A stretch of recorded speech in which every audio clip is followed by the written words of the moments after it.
Saudara-saudara sekalian, selamat sore. Pada kesempatan hari ini kami akan kembali membagikan informasi terkait penanganan pandemi COVID-19 yang kita laksanakan sampai dengan hari ini tanggal 28 Mei 2020 dengan cut-off data di pukul 12.00 WIB.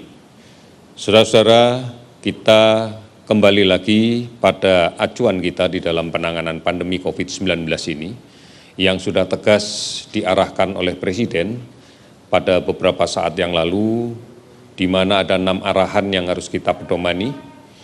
Yang pertama adalah melaksanakan testing dengan cara yang lebih masif, kemudian melakukan tracing dari kasus yang kita dapatkan positif secara lebih agresif, dan kemudian kita melaksanakan perawatan dengan sebaik-baiknya, termasuk di dalamnya adalah isolasi pasien. Kemudian yang kedua, kita sudah mulai kembali mengingatkan kepada kita semua untuk mulai menggunakan teknologi di dalam kaitan kepentingan konsultasi medis. Ini yang kita kenal dengan telemedicine, kita kenal dengan telemedis yang sudah bisa dilaksanakan dan bisa diakses oleh banyak sekali masyarakat yang menggunakan untuk kepentingan konsultasi. Ini semata-mata adalah untuk mengurangi kunjungan ke rumah sakit dalam rangka konsultasi yang pada saat-saat sekarang ini masih cukup berisiko apabila dilakukan. Kemudian yang berikutnya adalah kita harus selalu menjaga informasi yang kita berikan kepada seluruh masyarakat kredibel, transparan, dan mudah diakses oleh siapapun. Kemudian yang keempat, karena terkait dengan kita harus sepakat untuk berdisiplin, kita harus sepakat untuk secara bersama-sama mengikuti instruksi pemerintah, arahan pemerintah dalam rangka menangani pandemi COVID-19 ini, maka penegakan hukum adalah menjadi salah satu cara yang harus kita lakukan. Kemudian yang berikutnya, di dalam kondisi seperti sekarang ini, kita harus tetap menjamin bahwa kebutuhan logistik, jaring logistik tetap tersedia dan kemudian terdistribusi dengan lancar, baik dari pusat sampai ke daerah maupun dari gudang-gudang distribusi sampai kepada end user, yaitu masyarakat. Kemudian dalam situasi yang sulit ini, pemerintah menyadari betul bahwa dampak ekonomi akan terkena kepada seluruh lapisan masyarakat. Oleh karena itu diperlukan stimulus ekonomi yang tepat dan cepat pada kelompok-kelompok yang sangat terdampak dari kebijakan-kebijakan terkait dengan pembatasan sosial skala besar maupun yang terkait dengan hal-hal yang lain yang diikuti oleh COVID-19. Saudara-saudara, kita harus kembali lagi pada satu prinsip, bahwa kita menyadari penyakit ini masih belum bisa dimunculkan kekebalannya secara buatan melalui vaksin, karena perkembangan pembuatan vaksin sampai dengan saat ini oleh seluruh dunia, oleh para ahli di seluruh dunia, terus berjalan. Kita berharap bahwa ini bisa segera diselesaikan, namun yang kita hadapi saat ini adalah bahwa vaksin itu belum ada. Oleh karena itu sekarang satu-satunya cara yang bisa kita lakukan adalah bukan kemudian kita menyerah dengan tidak berbuat apapun, namun kita harus tetap menjaga produktivitas kita. Agar kemudian dalam situasi yang seperti ini kita produktif dan aman dari COVID, maka diperlukan suatu tatanan, suatu kebiasaan, suatu perilaku yang baru. Ini yang kita sebut sebagai new normal atau kenormalan yang baru. Basis dari kenormalan yang baru ini adalah bagaimana kemudian kita beradaptasi terkait dengan sebaran COVID-19. Kita tahu dan kita memahami betul bahwa penyakit ini faktor pembawanya adalah manusia. Oleh karena itu yang paling mungkin penularan adalah dari orang yang sakit yang berada di tengah masyarakat dan menular kepada orang lain yang sehat namun rentan terhadap penularan ini. Kita memahami bahwa penularan ini hanya bisa terjadi melalui droplet orang yang sakit ke orang lain yang rentan. Oleh karena itu maka menjaga jarak ini adalah dalam rangka untuk kita bisa keluar dari jangkauan droplet yang memungkinkan pada jarak sekitar 1 meter, maka kita harus berada lebih dari 1 meter dari orang lain secara fisik, manakala kemudian kita berinteraksi. Pada kondisi-kondisi tertentu kadang-kadang kita tidak mampu menjaga jarak ini. Misalnya pada titik di mana kita harus berkumpul, misalnya di dalam lift atau di pintu fasilitas gerbang yang digunakan orang banyak. Oleh karena itu diharapkan kita menggunakan masker. Inilah cara untuk melindungi kita. Sebenarnya ada dua aspek yang penting. Yang pertama, apabila ada seseorang yang sakit, kalau dia menggunakan masker, maka pada saat dia bicara, pada saat dia batuk, pada saat dia bersin, dropletnya akan tertahan di masker, tidak menyebar kemana-mana. Cara ini sangat efektif untuk mengurangi penularannya ke orang lain, baik secara langsung melalui droplet yang dikeluarkan atau droplet yang mencemari benda-benda yang digunakan secara bersama. Misalnya pegangan pintu di satu fasilitas umum, di perkantoran, atau mungkin tombol lift, atau mungkin pegangan pada saat orang naik ke kendaraan umum, semisal kereta api komuter, maka ini akan kita bisa memiliki peran yang besar. Kemudian yang kedua, bahwa orang lain yang tidak sakit akan terlindung dari itu semua. Meskipun perlindungan masker tidak menentukan 100%, karena bisa saja secara tidak sadar, benda-benda yang tadi tercemar oleh droplet orang yang sakit, tidak sadar, kita tidak sadari, kita pegang. Kemudian dengan tangan yang sudah tercemar ini, kemudian kita pegang mulut, pegang hidung, mata, dan sebagainya, menyentuh wajah, maka ini juga menjadi sumber transmisinya. Ini menjadi cara transmisinya. Oleh karena itu yang kedua adalah membiasakan untuk mencuci tangan. Mencuci tangan dengan menggunakan sabun. Ini yang paling efektif. Karena kita pahami virus ini dindingnya tersusun dari molekul lemak, senyawa kimia lemak, yang sangat mudah hancur manakala terkena deterjen yang ada di sabun. Oleh karena itu mencuci tangan dengan sabun adalah cara yang terbaik. Dari situasi seperti ini kita bisa menjaga jarak, menggunakan masker, dan kemudian rajin mencuci tangan, maka kita memiliki kendali untuk berusaha menghindar dari kerumunan orang yang cukup banyak. Kalaupun memang memiliki titik kepentingan yang sama, kita bisa menerapkan dengan cara bergantian. Kalau misalnya kita harus berada dalam sebuah antrian untuk suatu kepentingan yang sama dengan banyak orang, maka kita bisa menjaga jarak orang per orang di dalam antrian itu. Ini semata-mata adalah upaya untuk mengurangi risiko tertular. Inilah yang kita sebut dengan kenormalan yang baru. Sudah barang tentu kalau kemudian diimplementasikan di tempat pekerjaan, ya tentunya kita harus tetap mengikuti prosedur seperti itu. Harus ada fasilitas yang mudah diakses untuk mencuci tangan dengan menggunakan sabun. Kemudian mengatur tempat duduk atau formasi susunan kerja yang kemudian memungkinkan adanya physical distancing. Kemudian melakukan kegiatan-kegiatan yang tidak harus disertai dengan berkerumun. Ini adalah upaya-upaya kita untuk menghindari ini. Inilah yang kita sebut sebagai normal yang baru. Saudara-saudara, tentunya kita nanti akan bisa mempertimbangkan. Di dalam situasi yang seperti ini, tentunya kita akan selalu memperhitungkan apa keuntungannya keluar rumah. Kalau memang tidak banyak manfaat yang kita dapatkan, justru lebih banyak ancaman yang mungkin kita dapatkan pada saat kita keluar rumah, maka sebaiknya di rumah saja, tidak kemana-mana.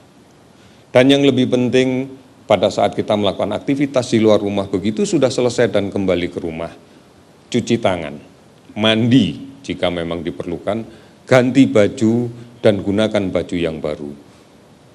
Ini upaya yang bisa kita lakukan. Kebiasaan-kebiasaan inilah yang harus kita tanamkan di seluruh anggota keluarga.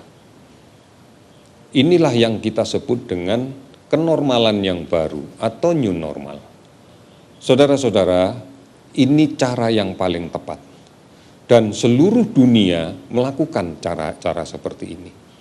Oleh karena itu produktivitas kita bukan berarti kita hentikan, karena kita tidak tahu sampai kapan vaksin ini akan ditemukan. Tetapi kita beradaptasi dan berdampingan dengan situasi yang masih sangat memungkinkan untuk terjadinya infeksi penularan COVID-19 ini. Oleh karena itu, sudah barang tentu siapapun yang kemudian mengelola tempat-tempat umum, mengelola tempat-tempat kerja, mengelola sekolah, mengelola tempat ibadah, harus memperhatikan semua aspek ini. Bahkan kita berharap menjadi kontrol terhadap disiplin yang dilakukan oleh masyarakat. Kita sangat berharap bahwa pemilik toko mampu menjaga seluruh masyarakat yang menjadi konsumennya untuk patuh dengan ini. Kita bisa mengatur flow arus orang masuk ke toko tanpa kemudian harus berdesak-desakan. Ini adalah upaya bersama. Oleh karena itu seharusnya kenormalan yang baru adalah gaya hidup kita, adalah kebutuhan kita, adalah perilaku kita yang tidak harus kemudian ditekan-tekan, disuruh-suruh, diperintah-perintah oleh institusi apapun, termasuk oleh pemerintah. Saudara-saudara, mari kita bangun budaya yang baru ini, kebiasaan yang baru ini, tentunya membutuhkan peran semuanya.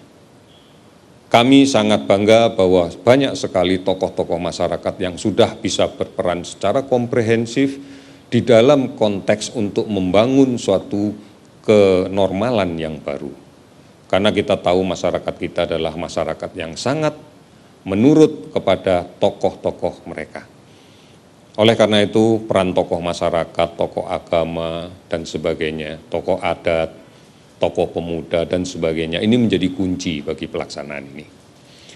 Ini yang kita harapkan di dalam kaitan bagaimana strategi kita menghadapi COVID-19 tanpa kemudian kita menghentikan produktivitas kita. Ini yang sekarang oleh pemerintah sedang kita rumuskan bersama-sama dengan seluruh yang terkait, termasuk melibatkan banyak tokoh masyarakat, melibatkan para pakar, para ahli, untuk bagaimana kita membuat suatu prosedur, suatu protokol, suatu SOP yang betul-betul menjamin bahwa kita produktif namun aman terhadap COVID-19.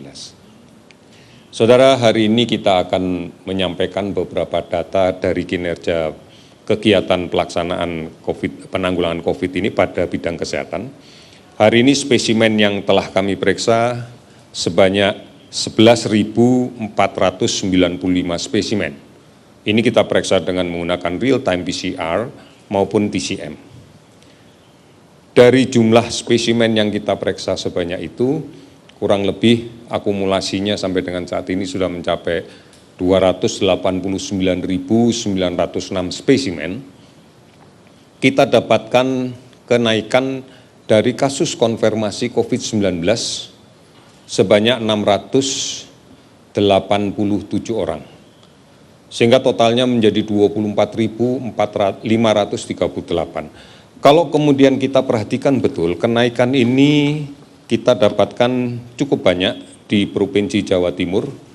Ini ada 171 kasus, kemudian di Kalimantan Selatan ada 116 kasus, di DKI Jakarta 105. DKI Jakarta ini didominasi oleh saudara-saudara kita yang baru kembali karena bekerja di luar negeri, dan kita harus melakukan screening terhadap mereka, dan hari ini cukup banyak juga yang kita dapatkan, dan seluruhnya kita rawat di Rumah Sakit Darurat Wisma Atlet.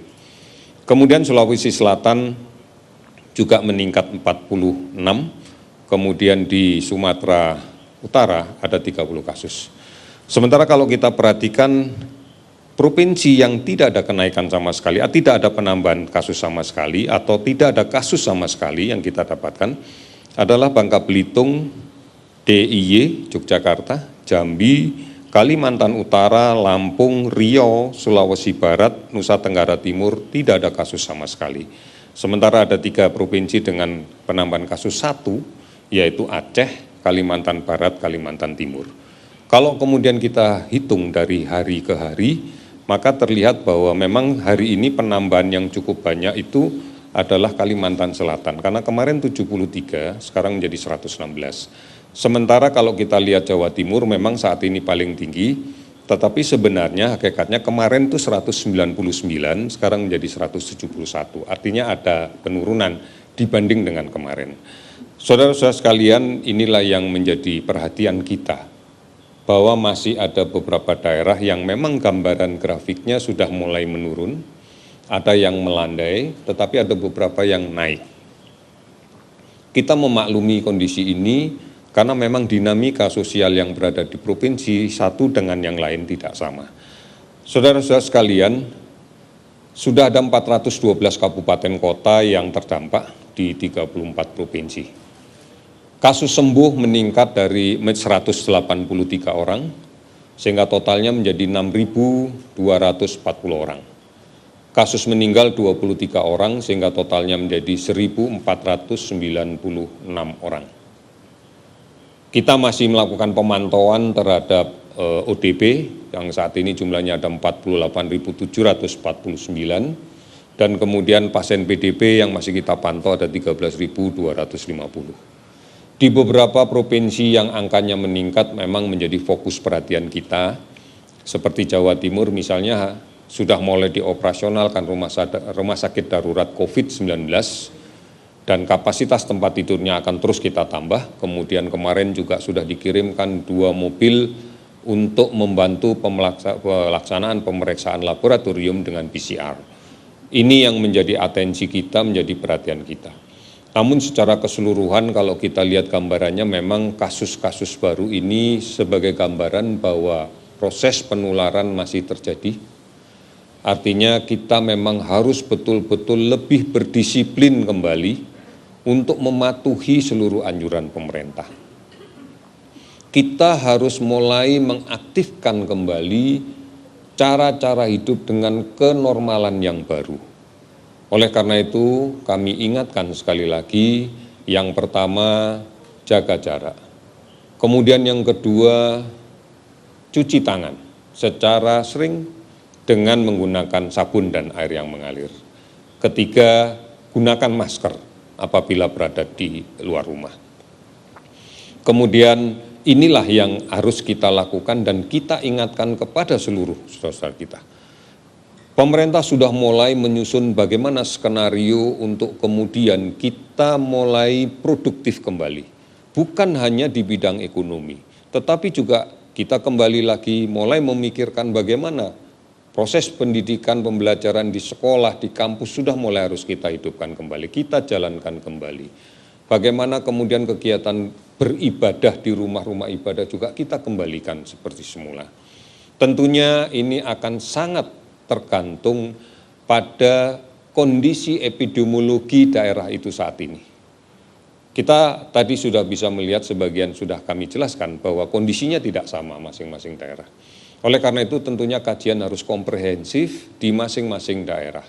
Karena tujuannya adalah pengendalian epidemiologi COVID-19 di daerah itu. Saudara-saudara, terima kasih bahwa selama ini sudah mengikuti informasi yang benar tentang COVID-19, baik di portal covid19.go.id atau kemudian menanyakan melalui call center 119 atau melalui akun media sosial @lawancovid19 atau kemudian melalui beberapa aplikasi online, layanan telemedicine yang lain. Dan saya yakin bahwa berita yang rutin disiarkan oleh Televisi Republik Indonesia dan Radio Republik Indonesia serta disebarluaskan oleh seluruh televisi dan radio swasta yang lainnya, ini memberikan informasi yang benar, informasi yang bisa dijadikan pedoman dan bisa dijadikan pegangan bagi semuanya. Oleh karena itu, saudara-saudara sekalian, kita harus yakin bahwa disiplin, bahwa kebersamaan, bahwa gotong royong itulah kuncinya. Kita menuju ke era yang harus kita hadapi dengan cara hidup yang baru, dengan persepsi normal yang baru. Ini kuncinya. Kami yakin kita bisa. Yakin kita bisa. Indonesia pasti bisa. Sekian, terima kasih.